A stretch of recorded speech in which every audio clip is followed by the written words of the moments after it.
You're listening to the Elevated News Podcast with two dope dudes. Here are your hosts, Dave and Aaron.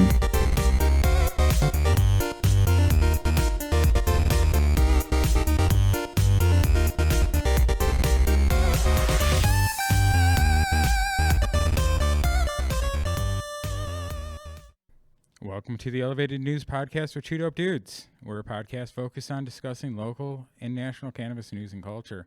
I'm Aaron. This is Dave. Yo, yo. Yo. We're the two dope dudes. We're here for another episode of the Elevated News Podcast. So, what's going on, dude? How are you? Just 1 day before Halloween. 1 day before Halloween. Ooh, spooky. This is a spooky episode.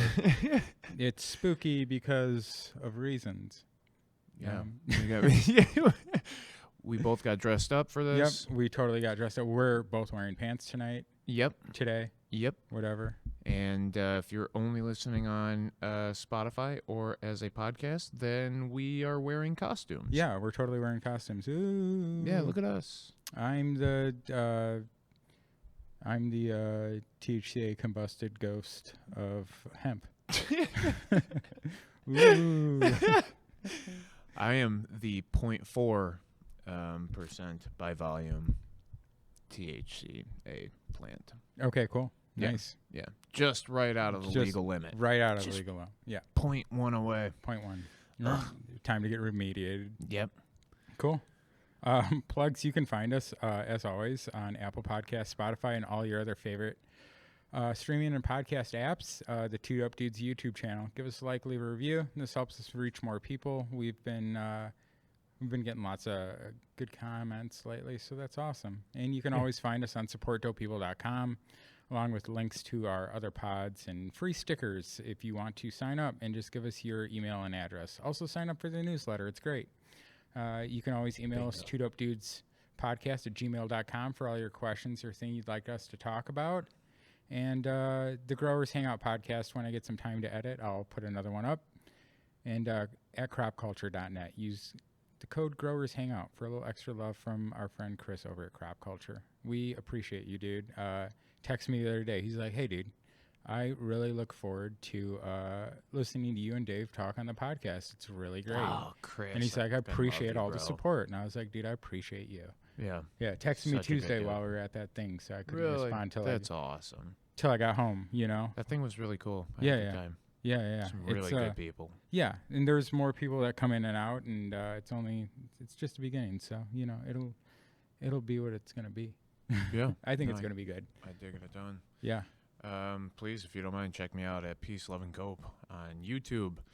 I am there Thursday night streaming live. You may always ask me questions at any point. Mm-hmm. I am just there to help you take your health back in your own hands. That's with right. The greatest plant that grows on this whole earth. Greatest plant, they say. So great. So great. So great. Yeah. Yeah. Greatest in the world. Bar none to me. Yeah. Yeah. That's awesome. Well, yeah, check it out. I'm usually there. I've been trying to at least stop in for a couple minutes and say hi. This is the truth. I was out of town this week, and so I stopped and said hi. We've got some new consistent friends over there. It's been a lot of fun, actually, just playing games and messing around. I've toned back the cannabis talk. I like doing it more here, and it's not that it's bad there. I just like interacting back and forth is really nice. It's hard to interact back and forth when it's one-sided. Facts. You know what I mean? So, unless you get like a Discord or something like that, get crazy. But yeah, check it out. Thursdays, streaming. Super fun. You want to go into the respond to the YouTube comments? Yeah, check absolutely. those out from episode 17. The dudes are on video. Look at us go. That was our first video episode that I recorded, and there's another one. We look so good. We do look good. Yeah. We look, I think, even better in the second one.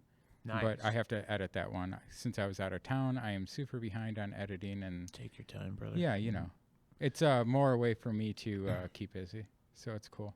Yeah. But here's one. We got a couple of comments from Rochelle from Chicago Canico DeKalb, and the Outdoor Farmers Market Mastermind, and she was talking about Mike Insco. Yeah. from Grow Green, and he is pretty amazing too. I agree. A big congrats. He's a dad now. Yeah. Hey, congrats, Mike. Yeah, I hung out with him at the Urban Legends Cup. It was so much fun. Oh my God, you are ridiculously awesome. And Rochelle. then Rochelle also said we're ridiculously awesome. Rochelle, that means a lot. Thank you. We appreciate you. Yeah. Dudley Dawson from the Peace, Love, and Cope community on YouTube and Facebook and personal friends. He said, great show, great shirt. Dudley, you are the man. His belt.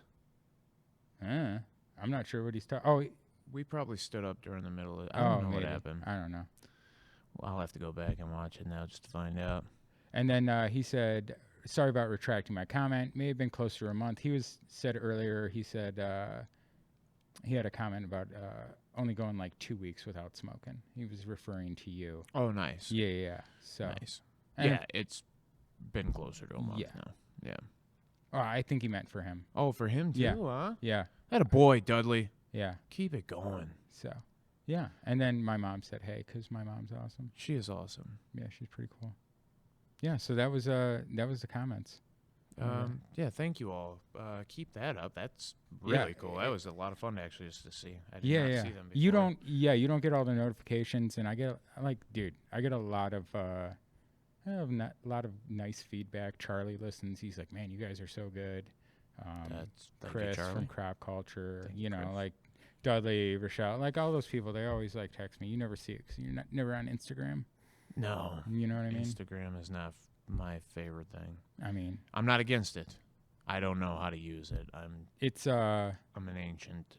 It's okay. Yeah, I feel like worse than my parents sometimes, They're asking me, my mom's always like, hey, what do you do? I'm like, I don't know. Yeah, I don't know. You're asking me questions I just don't know. I mean, you're big on Facebook, though. I look big on Facebook. Yeah. I don't really go on there a bunch. I like to do my due diligence. Yeah. Yeah.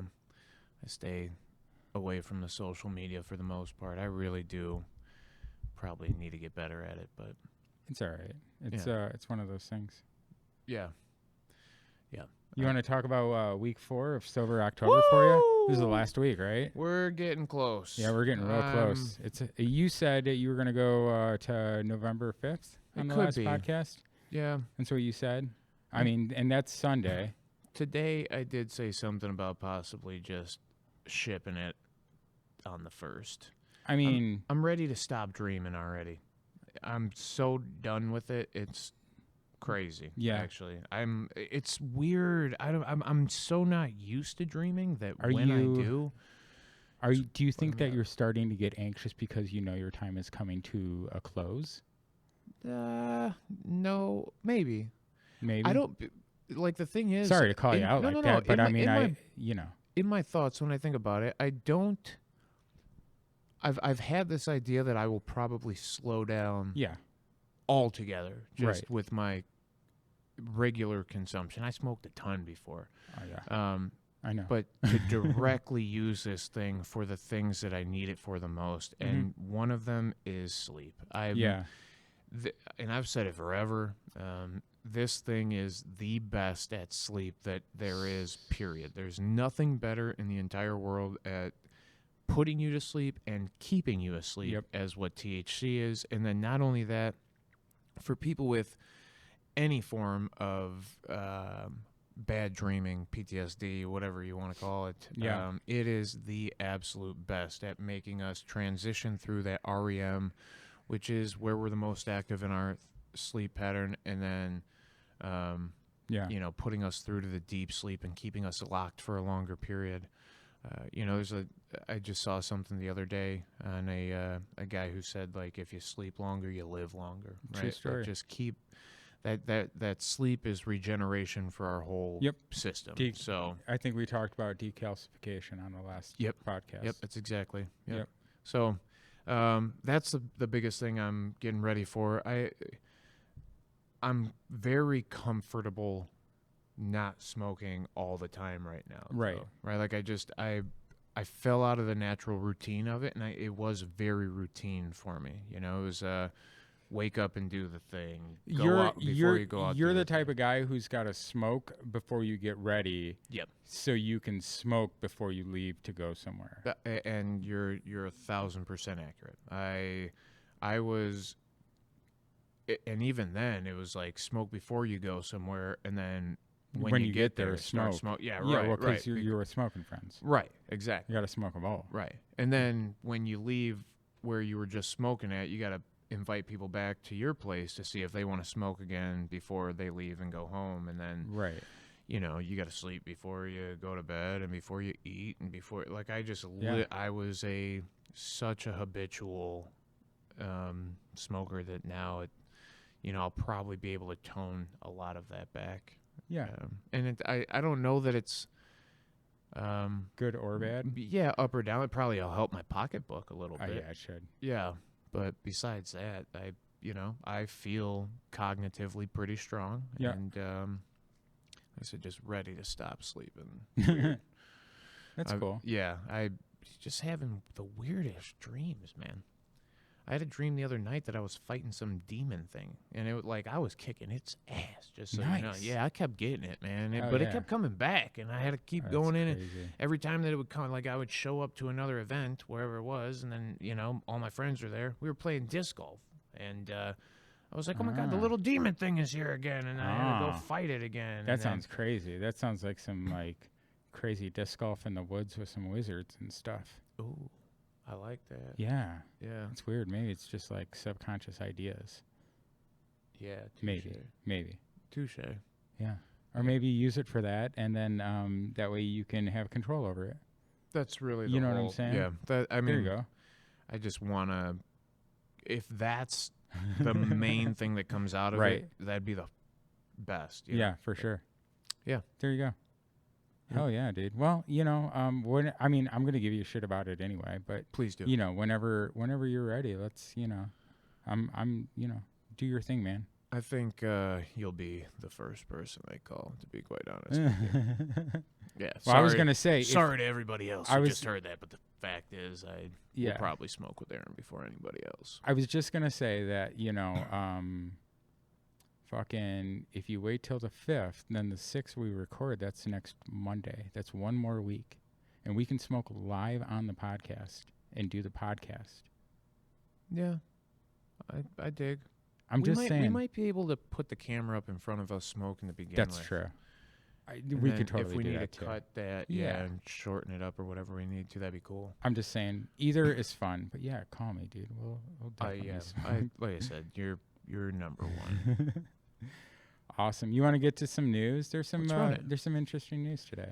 So new cannabis tax rates start on January 1st, 2024 by our friend Jason Brown at IllinoisNewsJoint.com. Let's go, Jason. Yeah, Jason, great guy. Ooh, check his memes. Don't know about this yet. I would like to.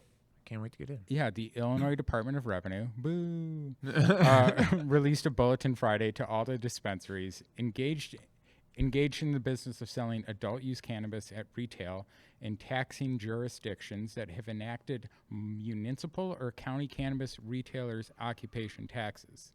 Now, effective January 1st, 2024, certain taxing jurisdictions have, by ordinance, imposed or changed their municipal or county cannabis retailers' occupation tax on the gross receipts from sales of adult-use cannabis. What that means is that within the law, I remember this, there were certain years where cities and counties could elect to take tax or up their tax from the retailers, from the dispensaries. So some of them have done that. Now these taxes are in addition to the Illinois Retailers Occupation Tax on general merchandise, which is 6.25%, and then any locally imposed retailers' occupation tax on general merchandise, which also applies to the sales of adult-use cannabis. This bulletin does not replace any statutes, rules or regulations, or court decisions. Municipal and county cannabis retailers' occupation taxes are imposed on gross receipts from adult-use cannabis sold at retail. Now, municipalities may impose a tax on the retail sales of the cannabis other than medical cannabis at a rate that may not exceed 3%, imposed in 1/4%, which is 0.25% increments. Now, counties can impose a tax also in 1/4% increments on retail sales of cannabis other than medicinal cannabis at the following rates. In an unincorporated area of the county, the rate cannot exceed 3.75%. Now, in a municipality located in the county, the rate may not exceed 3%. This is why you should get your medical marijuana card in Illinois. And this is just municipalities and whatever. Yes. This is not the state. The state did That's not change correct. their tax rate. Yeah. It's still ridiculous. They'll up it soon, I'm sure. So you should get your medical card because in Illinois, the law states that medicine can only be taxed at 1%. Right. I think the maximum rate of taxation on the medical side is 1.75. Right. Right. So another reason you should get your medical card in Illinois. So, okay, and I got to read that. Okay, just making sure I got my place. You're perfect. Adult use cannabis is taxed at the general merchandise sales tax rate applicable in the jurisdiction in which the dispensary is located, plus any additional municipal and county cannabis retailers' occupation taxes. As with any local government tax administered by the Illinois Department of Revenue, Boo. municipalities and counties must submit their ordinance to IDOR by a statutory deadline in order to begin imposing the tax. So they got to they're saying, hey, if you're going to up it, you got to tell us this is the date. To verify the new combined state and local retailers' occupation tax rates on adult use cannabis, you can go to MyTax Illinois tax rate finder at mytax.illinois.gov and look at the rates for January 2024. Wow. So, holy shit. yeah. Okay, so on top of the possible 36% that the state taxes you, or 33% that the state taxes you? By the very solid metric of THC. Yeah, which is, consistent. And I wonder why they would want to tax THCA or ban that. Hemp, Delta 8, I bet since it doesn't have THC, then they couldn't tax it on that, right? Right. Oh, crazy. Right. 40% is going to be like a reality. Mm-hmm. That is the most ridiculous shit I've ever. Hey, get a medical license. If you don't know how to, Two Dope Dudes podcast at gmail.com. Yeah. Aaron or I is very capable of pointing you in some proper directions to help you achieve. I mean, it's very easy to Google. In fact, you can go back and listen. We did a whole episode on how to get your medical marijuana card, and that's before meeting people like Dr. Consulter and knowing Express Medical. All the stuff. It's super easy. You can Google it, and if you need help, message us. Comment on our YouTube. Yeah, we'll help you out. You should just not have to go to I don't want to be rude, but you don't need to go to some random doctor. Right. Your doctor herself should be able to put you through the system. It's pretty easy, and there are so many qualifying conditions now that actually there's everybody should have. A new bill that I saw, I think Cole from the Cole Memo, or AKA Chillinois podcast, I saw on their Instagram there's a new bill that was filed that will hopefully make the telemedicine examination portion of getting a medical card in Illinois permanent. Nice. Which would be very, very awesome. So you don't need a physical examination. That's cool. Yep. It's very cool. There's so many qualifying conditions that I think that was Rep. Bob Johnson who introduced that. He's one of the fairly good ones. Bob sounds like a good one. I mean, he does a lot of stuff that makes sense that I've seen from my remembrance. Thanks, Bob. Yeah, thanks. Way to do that shit. Yeah, way to do stuff. Anything, yeah. Now, speaking of doing the right stuff, let's talk about criminal penalties proposed for violating the new hemp bill. This is all part of the stuff that we've talked about. We'll see. It doesn't look like it may be voted on. It didn't get voted on this week in the veto session. We'll see if it gets voted on next week. Yeah, it's next week, right? Like the Next early week part as of well. November. Yeah, we'll see. So last week, Illinois State Rep Shawn Ford introduced the House Bill 4161, which focused mainly on permits, licensing, testing taxes, and preventing the sale of hemp products to persons under the age of 21, or to people generally. Today, during the first, this was posted on October 24th, by the way. Today, the first day of the veto session, Ford introduced House Bill 4193, the prevention of use of hemp cannabinoid products intended for human consumption by ingestion or inhalation by persons under 21 years of age Act. That's a motherfucking mouthful. Sure is. Holy shit. Now, through HB 4161 and HB 4193 have similar wording and requirements for testing, licensing, and age restrictions on purchasing hemp products. HB 4193 also includes the criminal and civil penalties for violation of the bill. This is important. This is just pretty much, I think, the same bill with penalties, with how to arrest you. You know what I mean?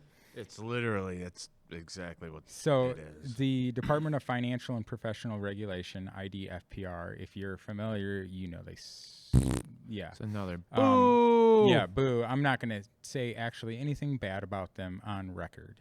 Will administer and enforce provisions of the Act relating to licensing and oversight of hemp distribution establishment unless otherwise provided in the Act. The provision E states, no person shall sell, buy, for, distribute samples of, or furnish any cannabinoid product to any person under the age of 21. The criminal and civil penalties for a person, hemp food establishment, or hemp retailer that violates subsection E subsection E is guilty of a Class 4 felony. Get your medical license. Get if your you're medical under license. 21. Yeah. You're allowed to. Yeah. You're allowed to have it 1,000,000%. As a baby. So, which is when if they pass the other House bill, you'll need as well, because you can't be under 18 and buy unless you have an Illinois Compassionate Care medical card. Yep, and I'm telling y'all now. Yep. This is a medicine that actually genuinely helps, and I've seen it work more times than not. I've said it a lot of times, if I could do one thing in the entire industry at all, it is break down the walls and the stigma that children or kids or youth using cannabis is something bad. We are fully willing to, as a society, to pump these children full of some of the nastiest chemicals that exist in the world, and then we shame and shun them because of using a fucking plant. Just figure it out, bud. Yeah. Figure it. And I promise you, if you don't know it, ask me, and I will point you in the right direction. Yep. So there's plenty of good out there. Yeah. Provision F states, no person under 21 years of age in the furtherance or facilitation of obtaining hemp cannabinoid products shall display or use a false or forged ID card or transfer, alter, or deface an ID card. Anyone under the 21 who violates subsection F is guilty of a Class A misdemeanor. And then the following fines may be imposed by IDFPR upon any person or entity who violates any provision of this Act, or any rule adopted by any state department under this Act may impose the following administrative fines. Penalty of $2,500 for the first violation, $5,000 for a second violation at the same location within 2 years of the first violation, and a penalty of $10,000 for a third or subsequent violation at the same location within 2 years of the second or subsequent violation. So they can literally fine you $17,500 in one go if they wanted to. And then they could subsequent violation $10,000. So they could just give you 4 or 5 or 6, and then it's another 10, another 10, another 10, another 10. Put you right out of business. IDFPR may also exercise the following powers and duties. Prescribe forms to be issued for the administration and enforcement of that Act, which means they're going to give you forms to fill out. examine, inspect, and investigate the premises, operations, and records of hemp retail organizations, applicants, and licensees, conduct investigations of possible violations of this act pertaining to hemp retail organizations, and conduct hearings on proceedings to refuse to issue or renew licenses or to revoke, suspend, place on probation, reprimand, or otherwise discipline a license holder under this act to take other non-disciplinary action. Yeehaw. HB 4193 also provides that no person shall offer or sell hemp cannabinoid products to consumers in the state unless the person applies for and holds a hemp license issued by IDFPR.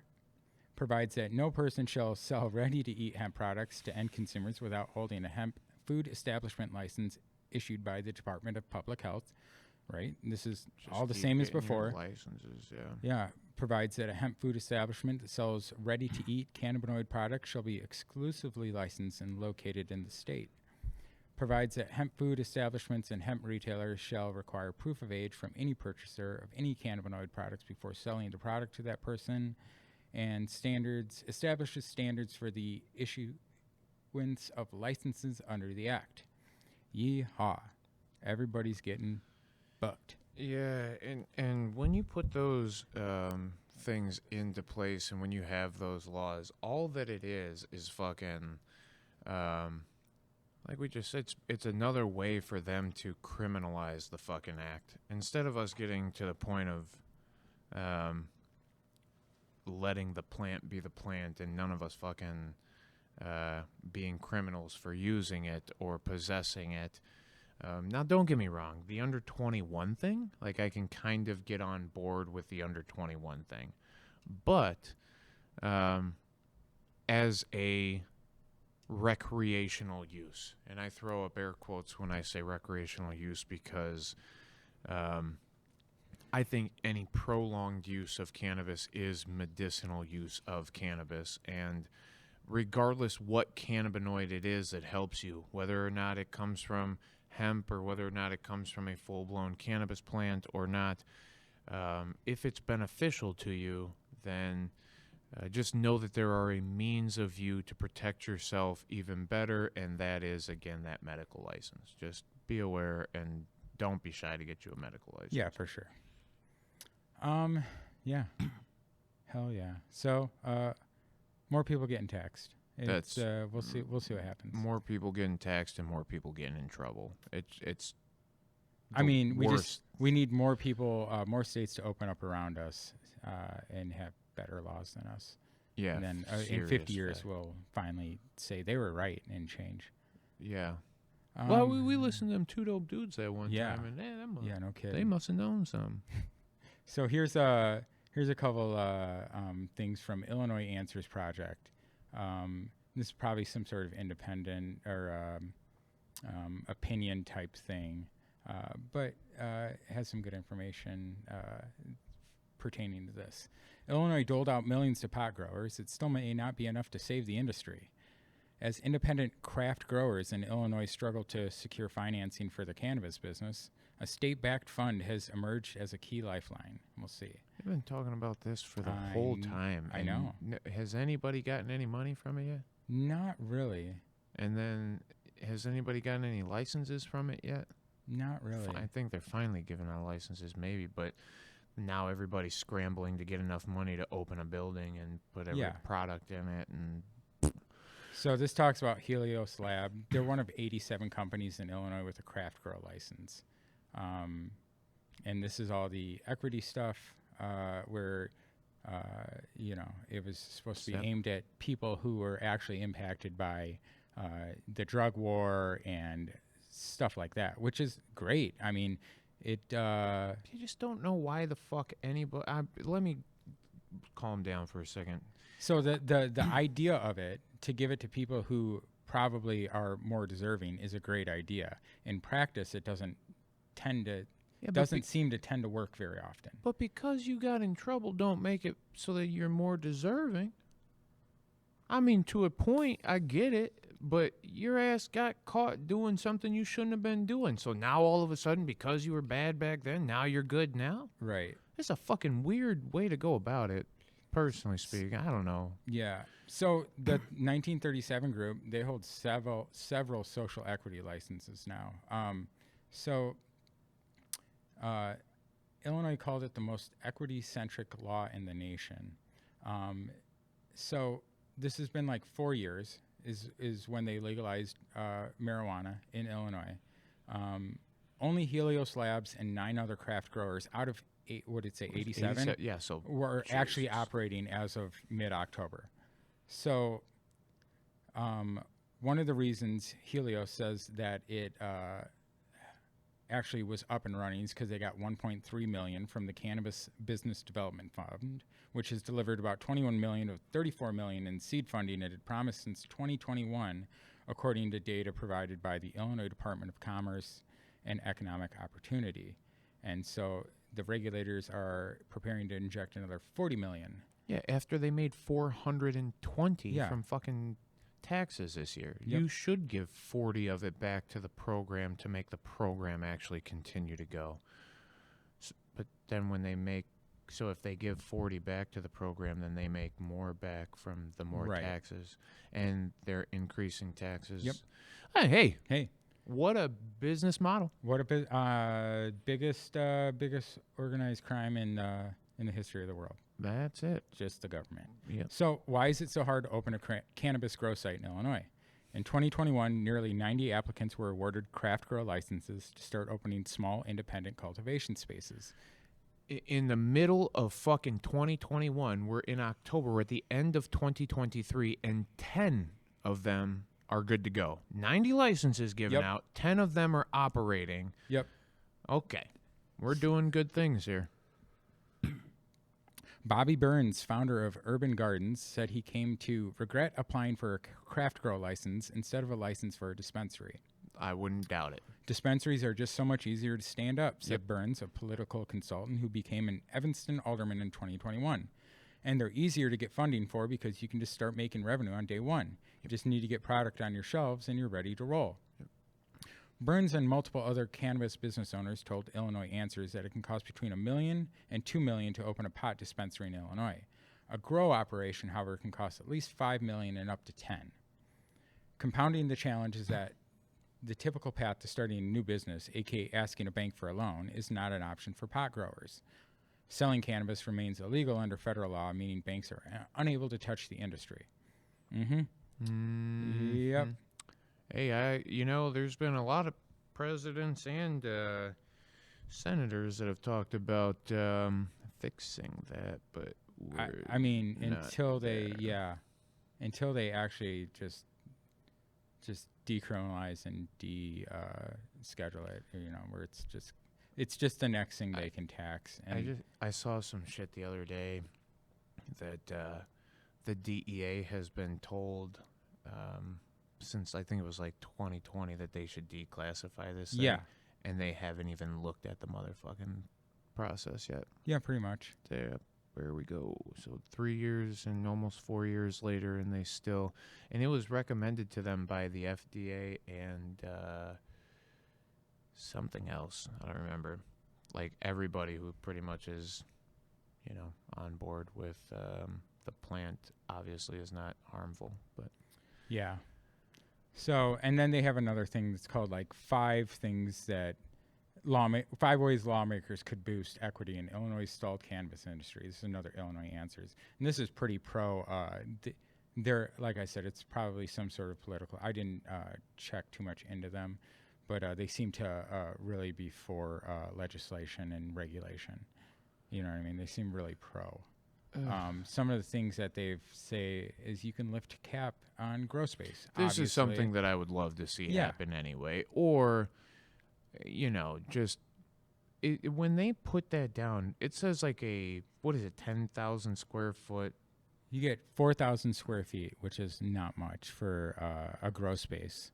And I believe that's for it's 5K. That's for like 5K in flower. Yeah. Yeah. Which is hilarious because the MSOs some of them are literally built out to be 1 million square foot warehouses, just absolutely pumping these things through. Yeah, but they're all grown on racks. You know what I mean? So you can have that changes it though, right? So is it? That's is what it, I was wondering. Is it too. cannabis space or is it like 5,000 square? You know what? Cannabis space would be active flowering plants. That would be like the whole top. So it would be cannabis. So I don't know that you could. I don't think you could get more by stacking them. I'm definitely wrong. I'm glad I just figured out that idea. And probably they know about it because that's what Colorado did. When they limited Colorado's grow space, they just started growing up in the air, and they were like, oh, well, now it's canopy space is what we're calling it here. But exactly. Yeah, it sucks. Oh, my God. Is that really what they said the next best? Number 2 is restrictions on hemp-based cannabinoids. That's going to bolster the fucking cannabis industry? Yeah, sure will. Okay. I mean, Ford said prohibition didn't work for alcohol, it didn't work for cannabis, and it won't work for Delta 8. So we want to regulate, tax it, and make sure it's safe as possible. Okay, cool. Oh, yeah. Yeah, I'm sure. Regulate, tax. Wait, yeah, never mind. I'm not going to go down there. I'm just saying they should fucking regulate fucking fentanyl. Look at the big problems. Look at the shit. You know what? What about that? Them cigarettes? Don't they kill 100,000 people a year? Sure do. I mean, there's some places test for nicotine. Maybe it's 400,000. I don't remember. It's a lot of fucking people. I think it's like 1,300 a day. Oh, so it's got to be 400,000. It's like 1,300 people or something a day die from cigarette use. The third big brain idea they have is the employee badge policy reform. So social equity organizers are also pushing to make it easier for employees to pass background checks to get state-approved ID badges to handle cannabis. Currently, applicants with felony records are automatically excluded from being licensed to work in the industry. Ford's proposal would open up a path for them to get cannabis jobs. They already got the thugs owning the shit. They might as well get the thugs running the shit, too. Hey, people with felonies should be able to work in cultivation centers.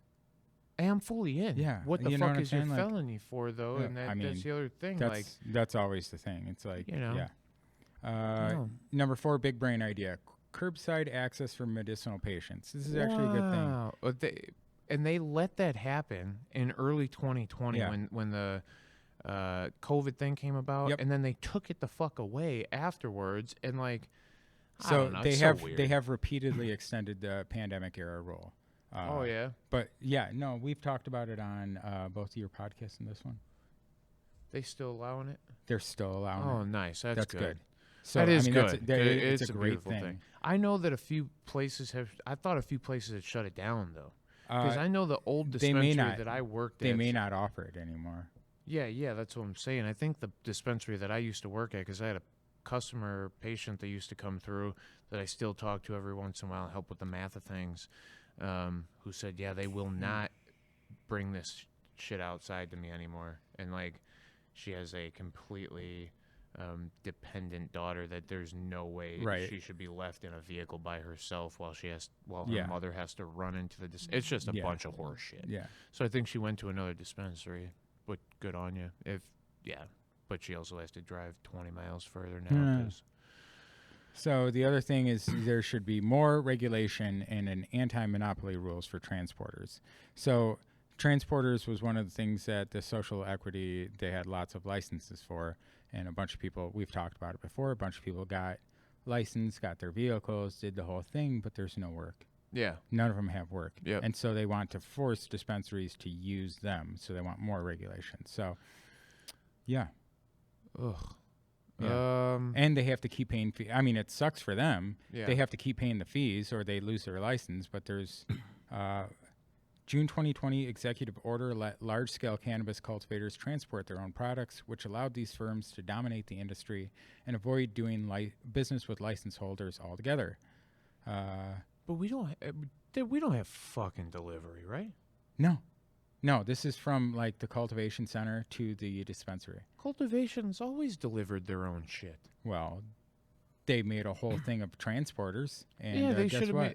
I thought them transporters were supposed to be from dispensary to customer. I thought that's what that whole thing was getting into. And now that I'm seeing this the way that it is, just another blunder from the Illinois cannabis industry. Yeah. So Ford has a proposal that will require all cannabis growers and dispensary owners to use third-party transporters licensed by the state.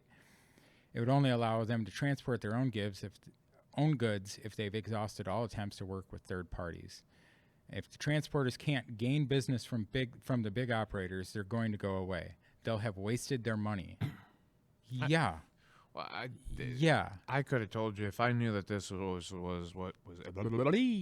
I could have told you if this was what was going on. Yeah. That you should not have done that. They'll never allow delivery in Illinois. No way. Well, shit. How would they verify all that stuff? It's so strict. How would they verify?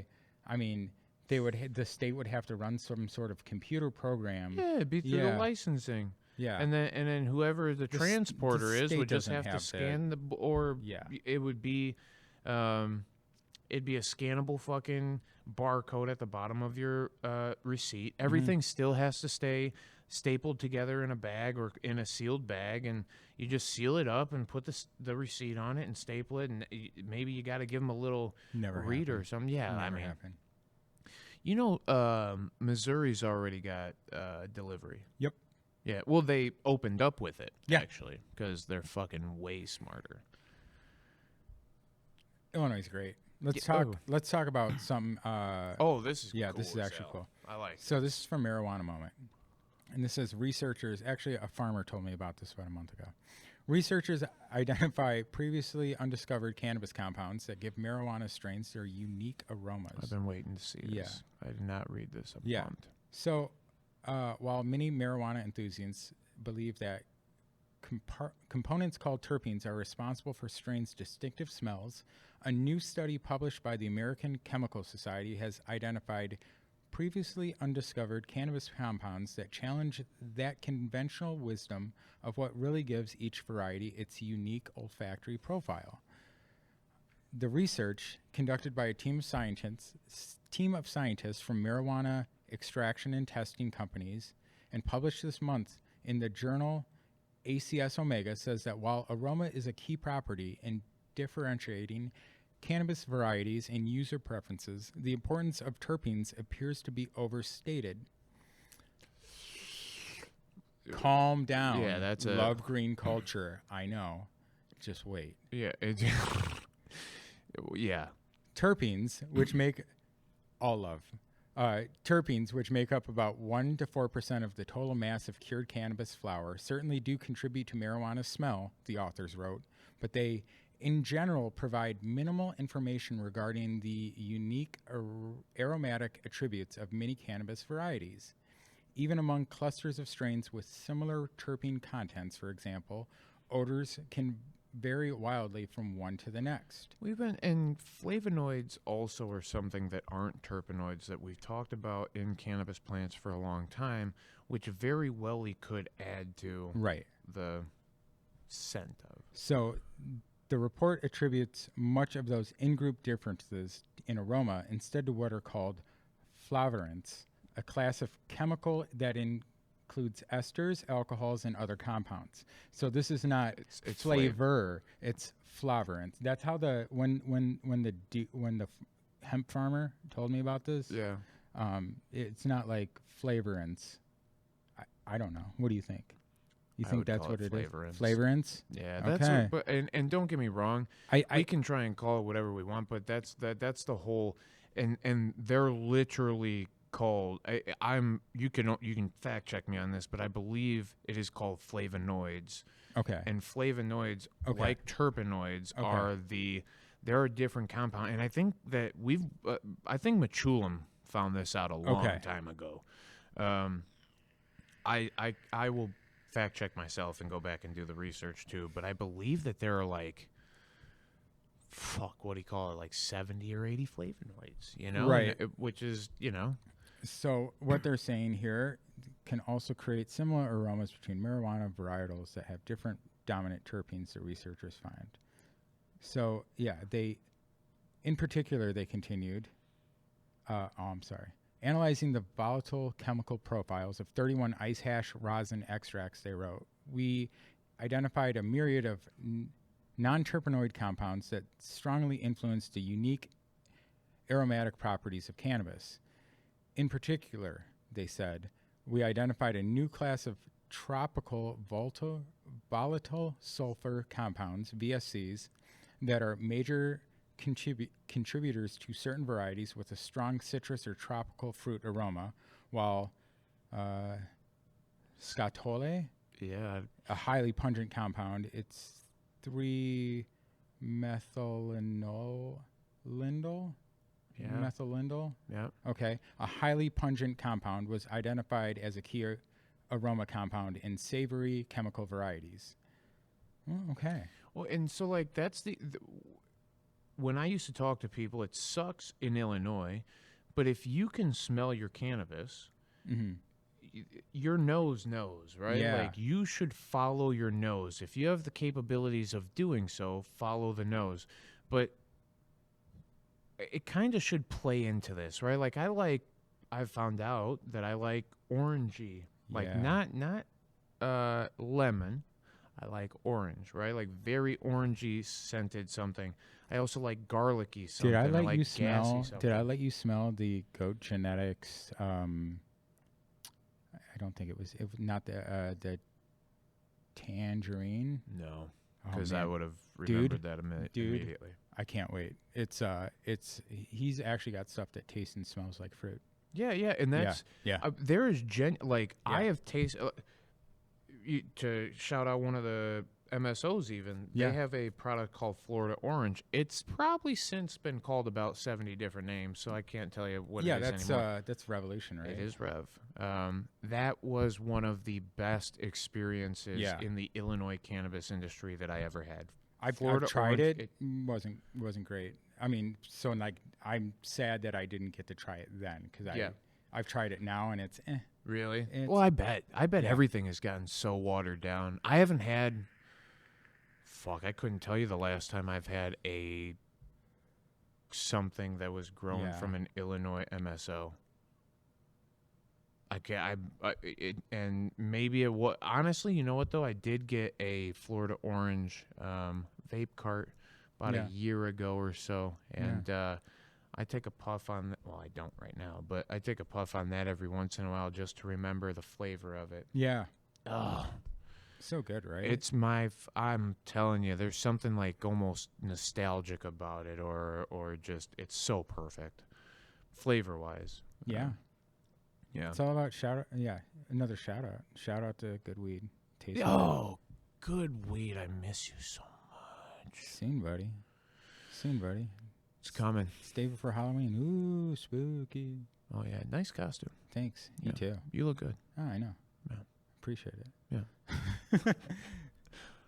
This is a super long article. So, basically, they say that terpenes have emerged as a prominent focus of research.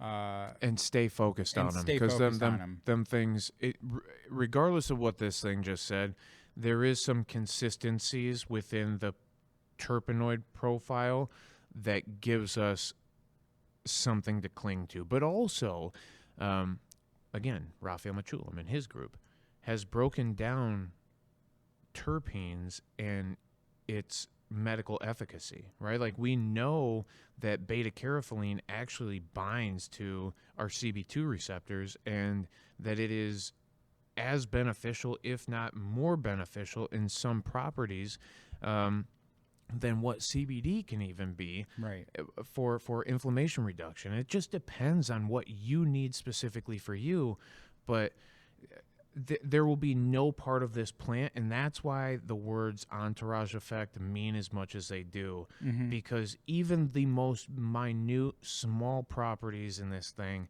whether it's terpenoids, whether it's flavonoids, whether it's excess cannabinoids that we don't recognize as THC or CBD, those might be the thing that are actually making it perfect for us. Yep. And we don't have to measure it. That's the beauty of cannabis, too. A lot of times you don't need to know the direct science of it as much as you go, well, it's actually working for me. Right. And I'm not afraid to try a few different things to get to the point. But if you understand methods of ingestion and cannabinoids to begin with, you have probably 80% of the information you need to know. Right. If you know what parts of your system you're trying to stimulate, and then how to stimulate them, you're perfectly fine. All of that terpenoids, flavonoids, that's excess cannabis information that is just making it more beneficial to us at the end of the day. I think plain and alone by itself, a lot of times, depending on what we're trying to do, especially symptomatic relief, just those few main things, method of ingestion and cannabinoids make a huge difference, right? And then adding terpenes and everything inside afterwards, it's only more beneficial. Yeah. It only gives... You don't have to get too crazy and like, oh, I need to know all this stuff. You Hell only need to no. know a couple things. Yeah, I mean, I found out the other day, by me knowing the amount that I do, I might hurt people in the delivery sometimes because I'm trying to say too much when I should just stick to the basics of it, right? What's your method of ingestion? Why are you doing it? Let me help you understand why you should do something different. What cannabinoids are you using? And let me help you understand why you would use any one different. Right. Or is there something different, right? Because once you've understood your methods of ingestion and your cannabinoids, adding anything else into that is just only adding. It's only more beneficial, right? The only place that I would tell you that knowing terpenoids directly is going to benefit you more so than not is if you're treating cancer or you're treating epilepsy. It's the only two parts, but that's me talking about what I believe. I think those are the only two conditions that we are directly treating with this stuff. Outside of it, everything is symptomatic relief. As much so as if you understand Western medicine, it is symptomatic relief. 90+% of the time when you go to a doctor, he is trying to treat your symptoms. He is not treating your condition directly. There's not a lot of things out there that will directly treat something. There's no the C word, the cure word. I even struggle to say it sometimes, but that is not what the fuck we go to the doctor for. We go to the doctor for symptomatic relief 90+% of the time. Yeah, and if you need a specialist, that's for treatment. Bingo. So, anyway. They say the study will eventually lead to 4 white papers that will boil the findings down to more accessible conclusions. They'll include papers on exploring exotic flavor compounds, the tropical VSC found in tangy. Oh, I want that. It's called tangy sulfur. I saw it up there earlier. A deep dive into the chemical constituents of the varietal GMO, and an exploration into the sweeter compounds in marijuana. This groundbreaking research not only answers pressing questions, but also ignites a renewed passion and curiosity for what's next, the company said. Which, with each revelation, we're one step closer to fully unlocking the vast potential and mysteries of this remarkable plant. But my one thing is, too, it doesn't have to be more than what the fuck it is already. Right? Like, it already does a great thing. Not a great thing. It does all the great things. But that was like, when we're trying to find the new, biggest, next strain that exists, we should find the old best strains that exist. And then know, like, it's like genetic hunting, like our buddy Chris from Crop Culture. Hunting, Yeah, or like Goat. These guys are doing really cool shit to make it so that there is just a... Marky is Geno Hunting. Yeah. I'm going to probably do some... I mean, I am doing some with the Wolfpack right now in the 3x3. I'm looking for a good winner if anything develops. Yeah. I'll do the same, for Goat too. I mean, that's what it is. You find these things and then people hunt them out. It's how you find the good stuff. It's what I'm saying though is that at home we know what we enjoy, we know what we like. We're not looking at VSCs or whatever the hell that True. Right? We're not digging that deep into the plant. So again, what are the basics of it? Yeah. Good fucking weed is good fucking weed, right? Just at does the it end taste of the day. good? Does it give you the desired effect? Bingo. Do you have an altered mind state in which you are comfortable? Bingo. You know what I mean? Bingo. And there are things that will generally be more comfortable from the beginning and less intoxicating. There are generally things that will be more intoxicating and less comfortable. Yep. And wherever you want to be on the scale, that's fine. It's for you. This is your personal journey. Enjoy cannabis. You should enjoy cannabis, and you shouldn't have anybody tell you otherwise. Yeah. But you know, don't overdo it. Don't look too far into things, and don't if you know, methods of ingestion, cannabinoids, start to understand terpenoids. I even used to say back when I would talk to patients, that is such expert level cannabis knowledge that you might not even have to worry about it. Yeah. Right? Like, it's, find out with your nose. Go smell it and go, oh, I like that. And then you're good. You're set.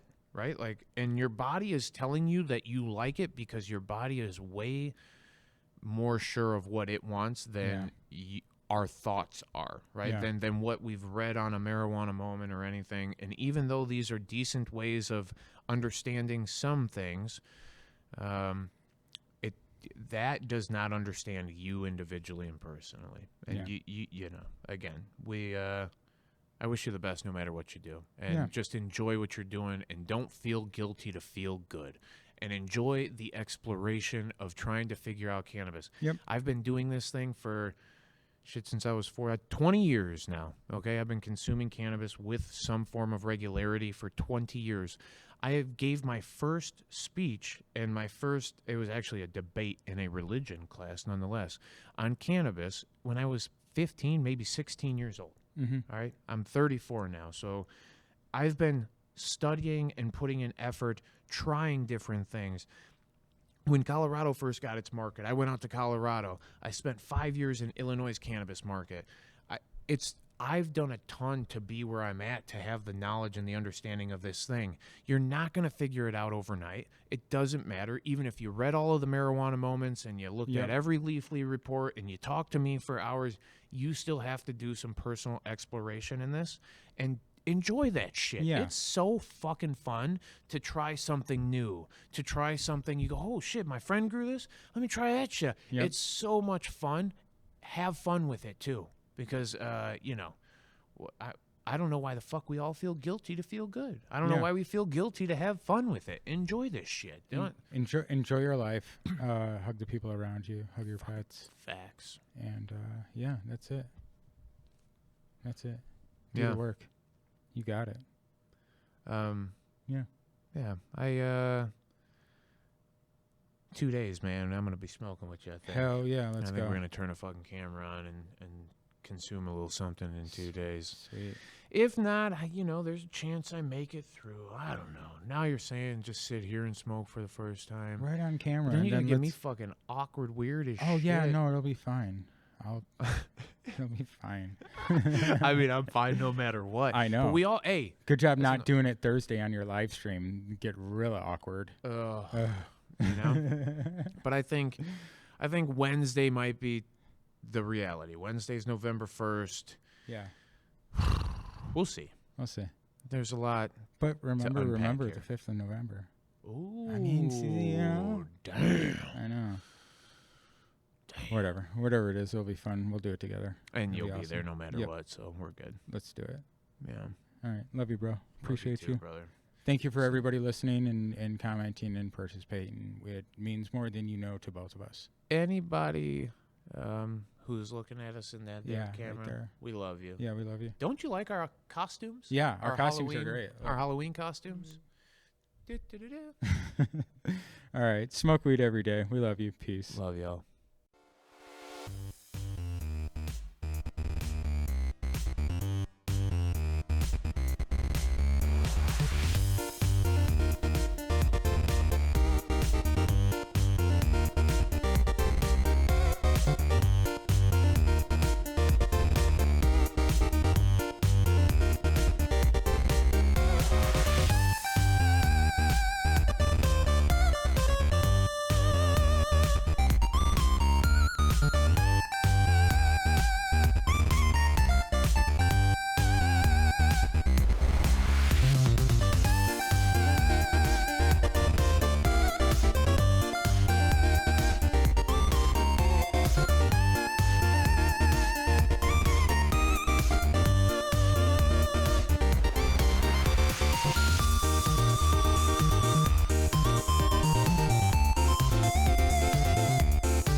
Yo, ding dong, we're done here. Time to go.